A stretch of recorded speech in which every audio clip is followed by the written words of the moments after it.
नमस्कार दोस्तों, स्वागत है आप सभी के आज की इस नई वीडियो में।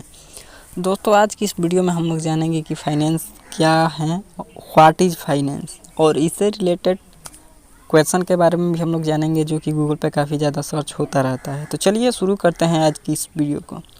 दोस्तों, सबसे पहले हम लोग जान लेते हैं कि फाइनेंस का मतलब क्या होता है। तो दोस्तों, फाइनेंस का मतलब होता है वित्त। यह एक प्रबंधन से जुड़ा विज्ञापन है। इसमें धन या अन्य साधनों के निवेश की प्रक्रिया की जानकारी मिलती है। फाइनेंस में fund, credit, investment, banking, liabilities और एसेट्स को मैनेज करना सिखाया जाता है। दोस्तों, अब हम लोग जान लेते हैं कि फाइनेंस क्या महत्व होता है। ठीक है, तो यह सभी श्रेणियों के व्यवसाय संचालन के लिए आवश्यक प्रोत्साहन प्रदान करता है। यह विस्तार, विविधीकरण, आधुनिकीकरण, स्थापना, नई परियोजनाओं आदि के लिए आवश्यक है। किसी भी संगठन की वित्तीय नीति उस संगठन के प्रदर्शन और सफलता को भी निर्धारित करती है। फाइनेंस के क्षेत्र में अध्ययन करने के लिए अर्थशास्त्र का अध्ययन किया जाता है। फाइनेंस के क्षेत्र में आकर्षक नौकरियों की उपलब्धता के साथ योग्य उम्मीदवारों की मांग हमेशा बनी रहती है। फाइनेंस के कुछ काम: international financing, multi currency training, international lease financing. यह पेशेवर वित्तीय सलाह नहीं है। अपनी सवालों के लिए वित्तीय सलाहकार से बात करना सबसे अच्छा रहेगा। ठीक है, तो अब हम लोग नीचे आ जाते हैं दोस्तों। ठीक है, और हम लोग इससे रिलेटेड जो टॉप क्वेश्चंस पूछे जाते हैं यानी कि सर्च किए जाते हैं गूगल पे, वो हम लोग देख लेते हैं। तो जैसा कि लिखा हुआ है कि पीपल आल्सो आस्क, यानी कि लोग हमेशा पूछते हैं क्या फाइनेंस के क्या काम होते हैं।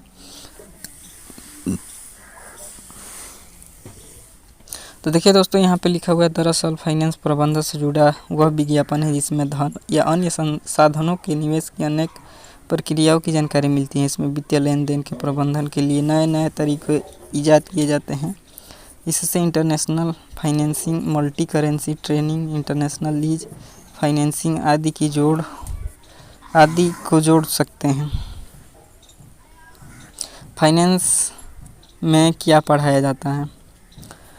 इसमें fund, credit, investment, banking, liabilities और एसेट्स को मैनेज करना सिखाया जाता है। नॉलेज हासिल होने के लिहाज से यह एक गंभीर विषय है। इस क्षेत्र कैरियर टिप्स में आकर्षक नौकरी की उपलब्धता के साथ योग्य उम्मीदवारों की मांग हमेशा बनी रहती है। फाइनेंस कितने प्रकार के होते हैं? तो 3: व्यक्तिगत वित्त यानी पर्सनल फाइनेंस, निगम वित्त यानी कॉर्पोरेट फाइनेंस, लोक वित्त यानी पब्लिक फाइनेंस। लोन और फाइनेंस में क्या अंतर होता है? लोन और फाइनेंस दो अलग अलग धन प्राप्त करने के तरीके होते हैं। लोन के समय आप बैंक या कंपनी से धन का लोन लेते हैं और उसे कुछ समय के दौरान वापस कर, सामान्यतः ब्याज के साथ, मतलब जो नॉर्मल ब्याज होता है उसके साथ आप वापस कर देते हैं कंपनी को। ठीक है, लेकिन फाइनेंस के समय आप अपनी खुद के धन का उपयोग करके निवेश या अपने वित्तों को प्रबंधित करते हैं। कौन सी फाइनेंस डिग्री सबसे अच्छी है? वित्त में विज्ञापन स्नातक। ठीक है, विज्ञापन स्नातक अध्ययन का यह क्षेत्र उन व्यक्तियों के लिए सर्वोत्तम है जो वित्त में करियर शुरू करना चाहते हैं। छात्र सामान्य शिक्षा पाठ्यक्रमों का मिश्रण लेते हैं, लेकिन अधिकांश कार्यक्रम वित्त के अध्ययन पर केंद्रित होते हैं जो उन्हें नौकरी के लिए तैयार करता है। अब देखते हैं अगला दोस्तों कि फाइनेंस में कितने सब्जेक्ट होते हैं। वित्त विषय में मुख्य MBA में वित्तीय लेखांकन और विश्लेषण, व्यवसाय अर्थशास्त्र, व्यवसाय कानून, लागत और प्रबंधन, लेखांकन, कराधान, प्रत्यक्ष और अप्रत्यक्ष पूंजी बाजार और पोर्टफोलियो प्रबंधन, रणनीति, लागत प्रबंधन, कॉर्पोरेट वित्त और वित्तीय सेवाओं के लिए विपणन शामिल है। क्या फाइनेंस की पढ़ाई करना मुश्किल है? वित्त डिग्री को आमतौर पर चुनौतीपूर्ण माना जाता है। इस तरह के कार्यक्रम में छात्रों को वित्तीय भाषा से लेकर गणितीय समस्याओं तक नई अवधारणाओं का अनुभव प्राप्त होता है, इसलिए सीखने की प्रक्रिया हो सकती है। फाइनेंस की पढ़ाई में क्या करनी चाहिए? वित्त के अध्ययन के माध्यम से आप महत्वपूर्ण सोच और विश्लेषणात्मक क्षमताओं का विकास करेंगे, जिससे आपको जटिल वित्तीय चुनौतियों को प्रभावी ढंग से पहचानने और हल करने का कौशल मिलेगा। ये कौशल अत्यधिक हस्तांतरणीय है और जीवन के कई अन्य क्षेत्रों में भी मूल्यवान है। भारत में नंबर 1 हाँ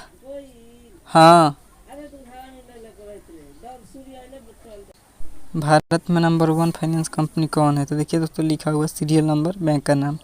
फर्स्ट में है HDFC बैंक, सेकंड में है ICICI बैंक, थर्ड में है एक्सिस बैंक और फोर्थ में कोटक महिंद्रा बैंक। ओके, अब नीचे आ जाते हैं। वित्त के 2 प्रकार कौन से हैं? तो वित्त पोषण के बाहरी स्रोत 2 मुख्य श्रेणियों में आते हैं। इक्विटी वित्त पोषण जो आंशिक स्वामित्व और भविष्य के मुनाफे के बदले में दी जाने वाली धनराशि है, और ऋण वित्त पोषण जो वह धन है जिसे आमतौर पर ब्याज के साथ चुकाया जाना चाहिए। वित्त का क्या महत्व है? तो दोस्तों देखिए, लिखा हुआ है, वित्त सभी श्रेणियों के व्यवसाय संचालन के लिए आवश्यक प्रोत्साहन प्रदान करता है।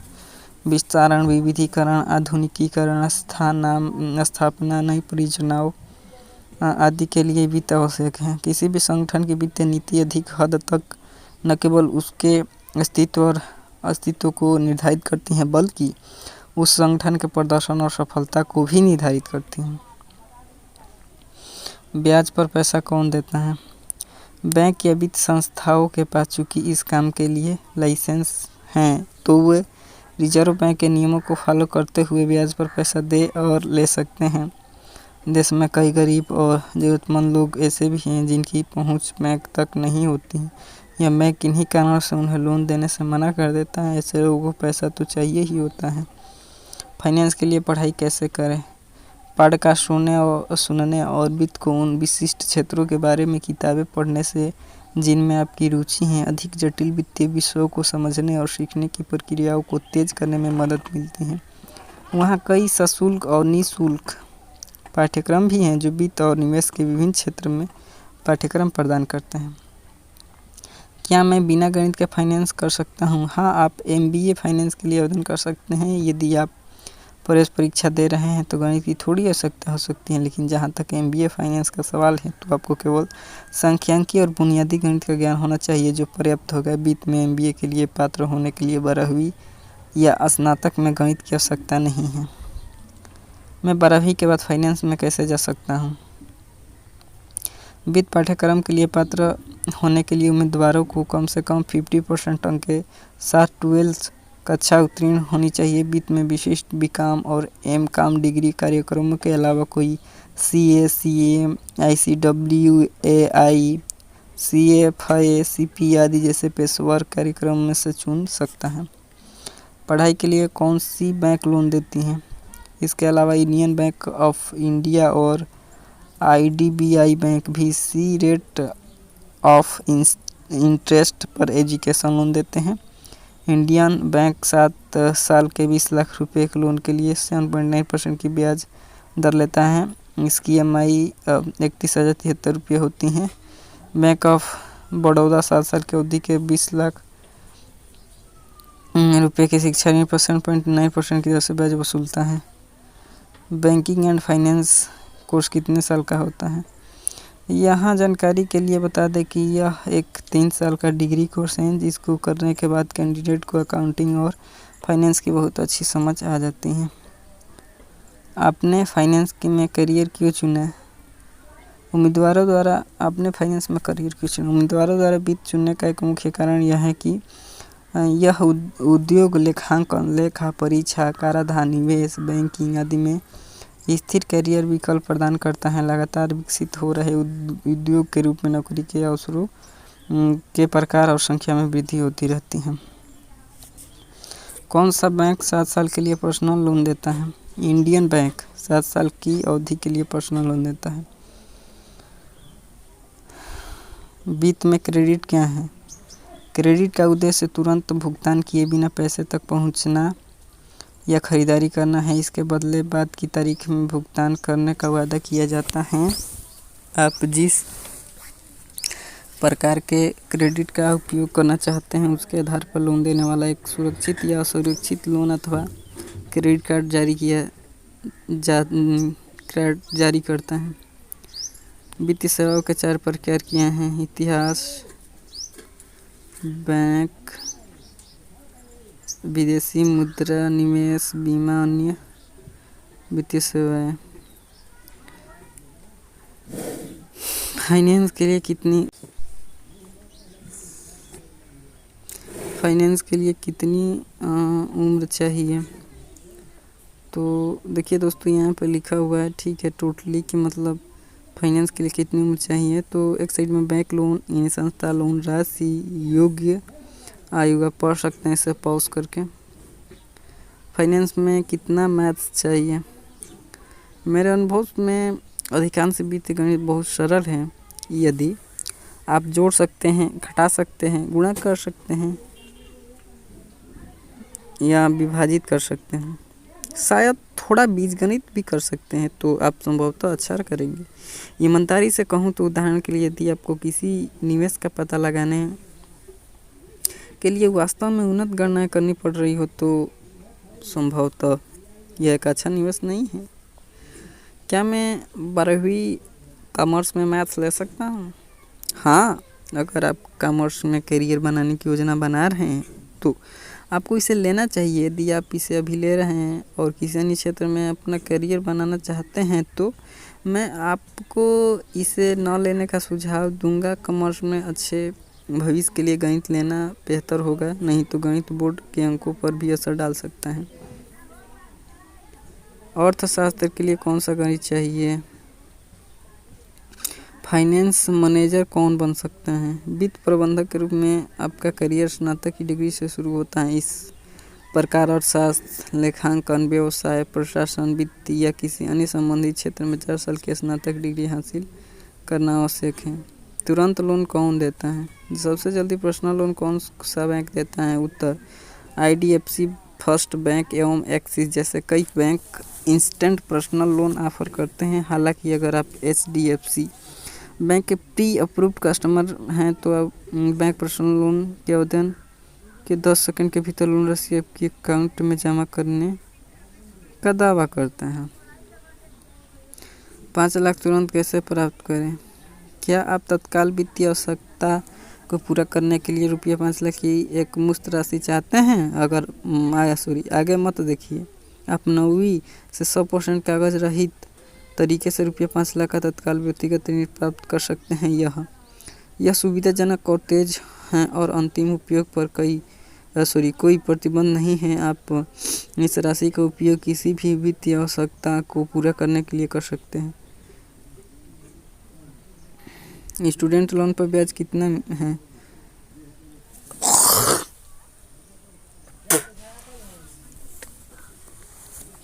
दो 2023 तक औसत संघीय छात्र ऋण ब्याज दर लगभग 6.87% है। दूसरी ओर औसत निजी छात्र ऋण ब्याज दर लगभग 4% से 15% तक होती हैं। याद रखें कि जबकि संघीय ऋण दरें ऋण प्रकार के अनुसार भिन्न होती हैं, निजी ऋण दरें ऋणदाता और आपकी वित्तीय प्रोफाइल पर निर्भर करेगी।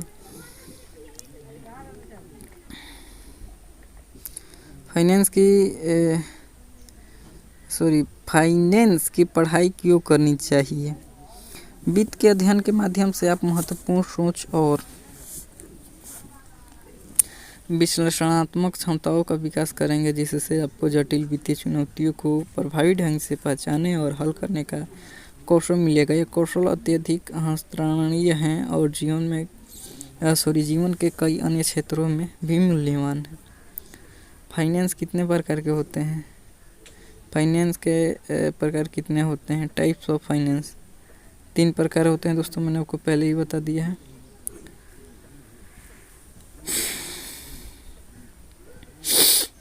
वित्त का प्रमुख कार्य क्या है? यह लेख एक आधार है, जानकारी जोड़कर इसे बढ़ाने में विकिपीडिया की मदद करे। उपरोक्त 3 ही वर्गों के कुछ मुख्य कार्य समान हैं, जैसे अच्छी तरह से निवेश करना, कम दर पर ऋण प्राप्त करना, देनदारियों के लिए फंड की व्यवस्था तथा बैंकिंग। वित्त के कार्य क्या हैं? RC ओसबॉर्न के अनुसार वित्त कार्य व्यवसाय द्वारा कोषों की प्राप्ति एवं उसके उपयोग से संबंधित प्रक्रिया हैं। PG हेस्टिंग के अनुसार व्यावसायिक वित्त धन प्राप्त करने तथा व्यय करने की कला में विज्ञान का नाम है, प्रबंधन करना सन्निहित है। फाइनेंस के अंतर्गत क्या आता है? वित्त में बैंकिंग, लोन या ऋण, क्रेडिट, पूंजी बाजार, धन, निवेश और वित्तीय प्रणालियों का निर्माण और निरीक्षण शामिल है। बुनियादी वित्तीय अवधारणाएं सूक्ष्म आर्थिक और व्यापक आर्थिक सिद्धांतों पर आधारित है। वित्तीय सेवा के उद्देश्य क्या हैं? वित्तीय सेवा के उद्देश्य धन जुटाना, बैंकिंग, गिरवी या क्रेडिट जैसे वित्तीय सेवाओं धन जुटाने में मदद करती हैं। कंपनियां या व्यक्ति उन्हें प्राप्त कर सकते हैं। यह मांग और आर्थिक गतिविधियों को बढ़ाने में मदद करता है। व्यक्ति विभिन्न उपकरणों का उपयोग कर सकते हैं। वित्तीय बाजार के प्रकार क्या हैं? संगठनात्मक संरचना के आधार पर भी दो प्रकार के बाजार मौजूद हैं। एक्सचेंज ट्रेडेड मार्केट वह है जहां एसेट का कारोबार एक एक्सचेंज पर होता है। ओवर द काउंटर बाजार वो हैं जहां एसेट का काउंटर पर विकेंद्रीकृत तरीके से कारोबार किया जाता है।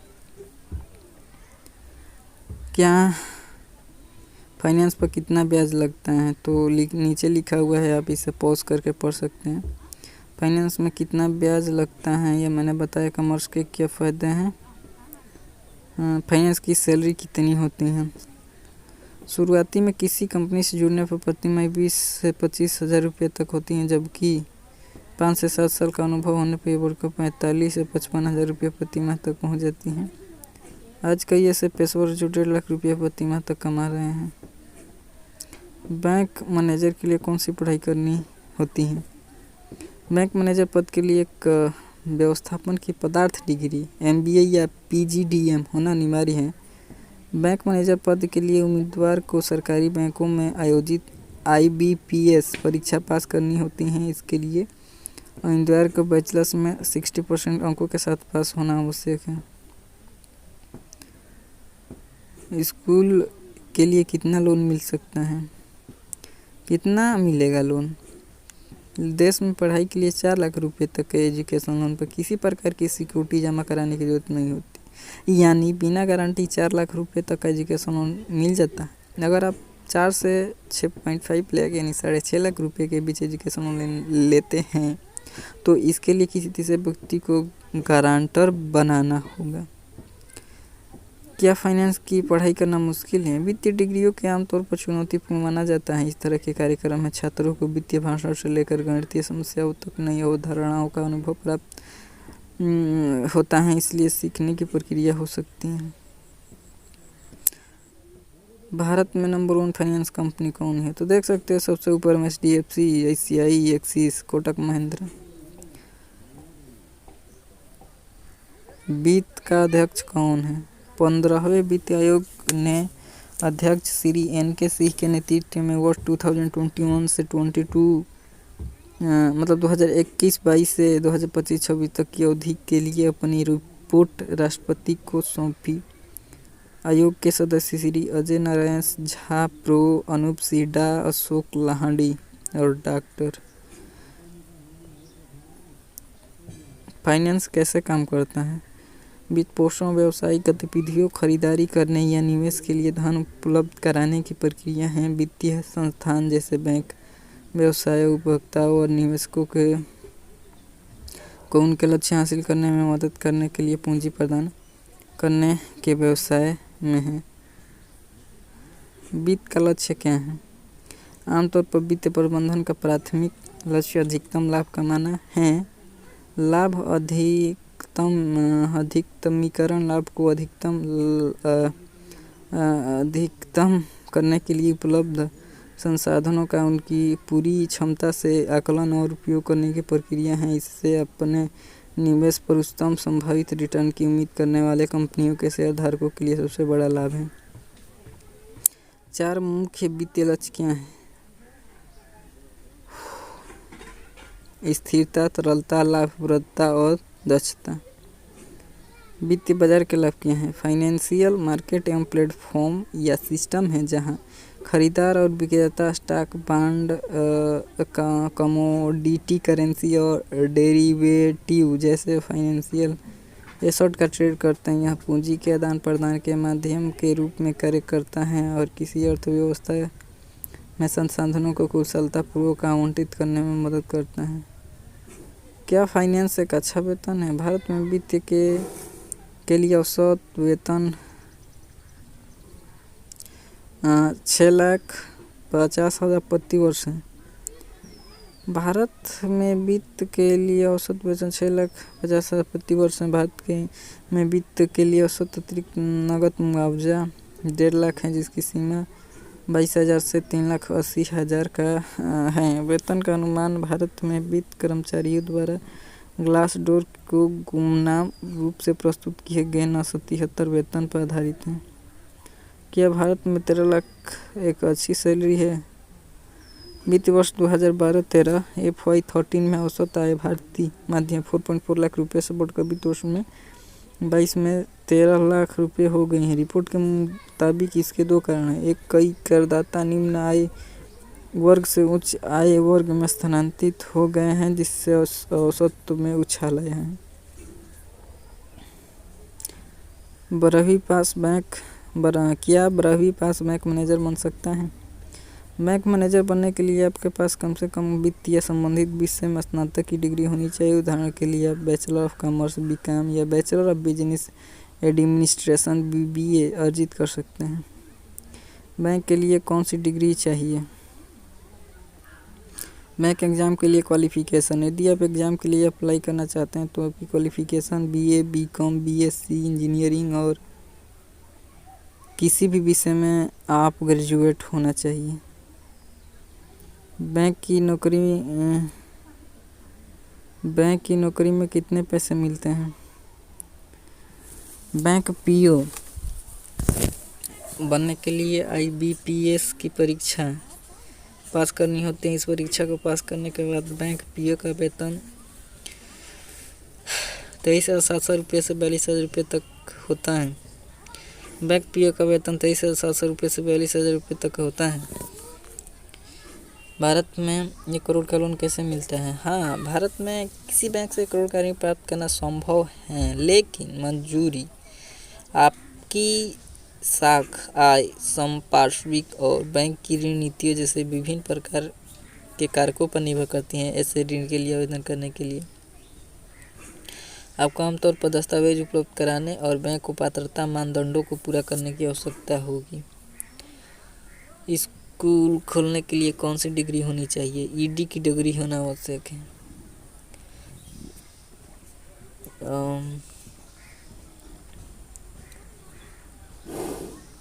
बैंकिंग एंड फाइनेंस कोर्स कितने साल का होता है?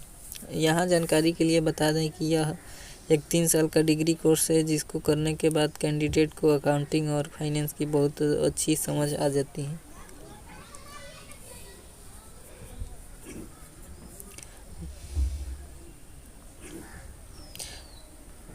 फाइनेंस बिजनेस कैसे शुरू करें?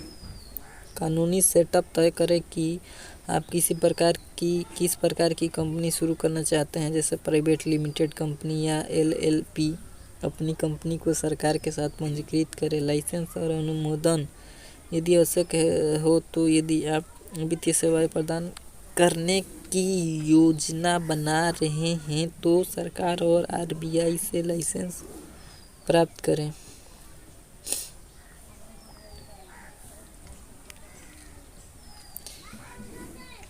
वित्त के प्रमुख स्रोत क्या हैं? वित्त को प्राप्त करने का मुख्य साधन है कार्य। हमारे द्वारा किया गया कार्य का रूप ही मुद्रा। कार्य की गुणवत्ता के हिसाब से ही मुद्रा की मूल्य निर्धारण होता है। दूसरों शब्दों में कहें तो अधिक गुणवत्ता वाले कार्य का मूल्य अधिक है, कम गुणवत्ता वाले कार्य का मूल्य कम होता है। वित्तीय संरचना क्या है? इक्विटी और ऋण का मिश्रण जो एक कंपनी अपने संचालन के वित्त पोषण के लिए उपयोग करती है, उसे वित्तीय संरचना के रूप में जाना जाता है।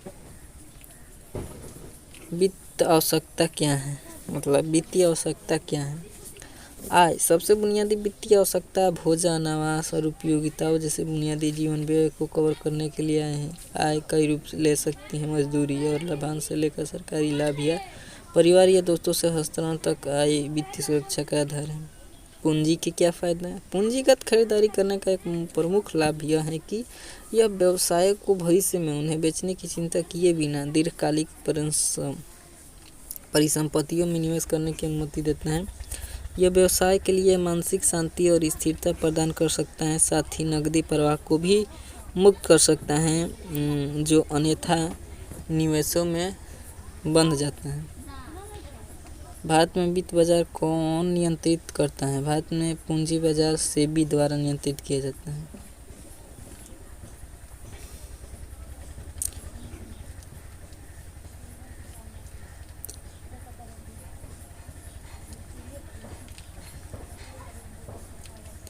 बीए की कितनी सैलरी होती है? तो रिसर्च अलग अलग है।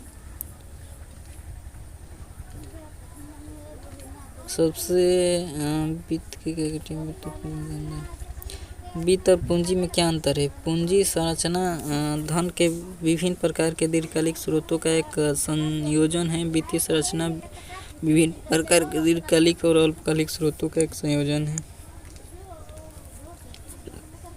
वित्तीय क्षेत्र में क्या क्या आते हैं? वित्तीय क्षेत्र वर्गीकरण: बैंक, बीमा कंपनी, निवेश घराने, उपभोक्ता वित्त पोषण कंपनी, रियल एस्टेट दलाल, बंधक ऋणदाता और रियल एस्टेट निवेश ट्रस्ट।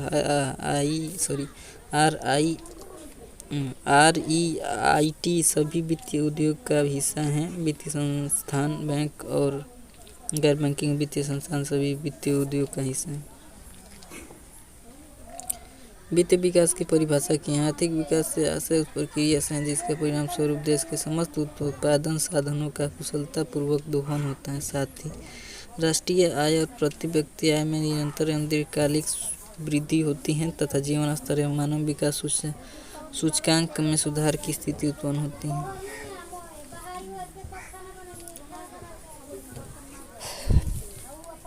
पैसा कौन सी पूंजी है? धन या पैसा कृषि क्षेत्र में कार्यशील पूंजी है।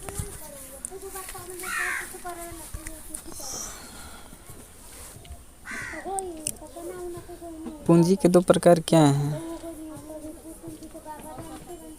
निश्चित या ब्लॉक पूंजी: भवन, मशीनरी, उपकरण आदि खरीदना आवश्यक है। कार्यशील या वर्तमान पूंजी: यह दिन प्रतिदिन की जरूरतों और व्यय को पूरा करने के लिए आवश्यक है, जैसे कि कच्चे माल की खरीद, कर्मचारी मजदूरी का भुगतान आदि। भारत में बैंकर टू बैंक कौन है? भारतीय रिजर्व बैंक RBI भारत का केंद्रीय बैंक है जिसे बैंकर बैंक के रूप में भी जाना जाता है। RBI भारत सरकार की मौद्रिक और अन्य बैंकिंग नीतियों को कंट्रोल करता है। भारतीय रिजर्व बैंक की स्थापना 1 अप्रैल 1935 को भारतीय रिजर्व बैंक अधिनियम 1934 के अनुसार की गई थी। 10वीं पास करने के बाद कौन सी नौकरी मिल सकती है? यहाँ fitter, helper, switchman, constable, apprentice, welder आदि कई पद पर काम किया जा सकता है। आर्मी, नेवी, एयरफोर्स और सात पार्लियामेंट्री फोर्स में 10वीं और कैंडिडेट्स को एंट्री लेवल जॉब्स मिलते हैं। कुछ पद के लिए ITI डिप्लोमा और अप्रेंटिसशिप मांग सकते हैं। अगर आप इच्छुक हो तो रिक्रूटमेंट रैली में भाग ले सकते हैं। फाइनेंस के अंतर्गत क्या आता है? वित्त में बैंकिंग, उत्तोलन या ऋण, क्रेडिट, पूंजी बाजार, धन, निवेश और वित्तीय प्रणालियों का निर्माण और निरीक्षण शामिल है। बुनियादी वित्तीय अवधारणाएं सूक्ष्म आर्थिक और व्यापक आर्थिक सिद्धांतों पर आधारित है। वित्त उद्योग क्या करता है? वित्तीय क्षेत्र रियल एस्टेट, उपभोक्ता वित्त, बैंकिंग और बीमा जैसे कई क्षेत्रों में अलग अलग प्रकार के लेन देन कवर करता है। इसमें प्रतिभूतियों सहित निवेश निधि के व्यापक स्पेक्ट्रम को भी शामिल किया गया है। वित्तीय वर्ष कब होता है? पहली बार वित्त वर्ष के 1 जनवरी से 31 दिसंबर तक चलाने की सिफारिश CCI ने की थी, लेकिन ब्रिटिश सरकार इसके लिए तैयार नहीं हुई। दरअसल औपनिवेशिक सरकार इसे ब्रिटेन के अनुरूप रखना चाहती थी, इसलिए 1867 से देश का वित्त वर्ष बदलकर 1 अप्रैल से 31 मार्च तक कर दिया गया।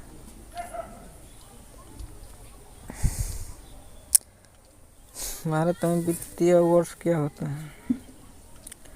भारत का वित्तीय वर्ष 1 अप्रैल से 31 मार्च के बीच होता है। विश्व भर की कंपनियों का तुलना पत्र, बैलेंस शीट और आय विवरण आमतौर पर 1 वर्ष की अवधि के लिए तैयार किया जाता है। हालांकि जिस तारीख से यह अवधि शुरू होती है वह हर देश में अलग अलग होती है। मनुष्य की सबसे बड़ी पूंजी क्या है? स्वस्थ शरीर ही मनुष्य की सबसे बड़ी पूंजी होती है। स्वस्थ जीवन खुशहाल मन और मानव जीवन का नियम होता है।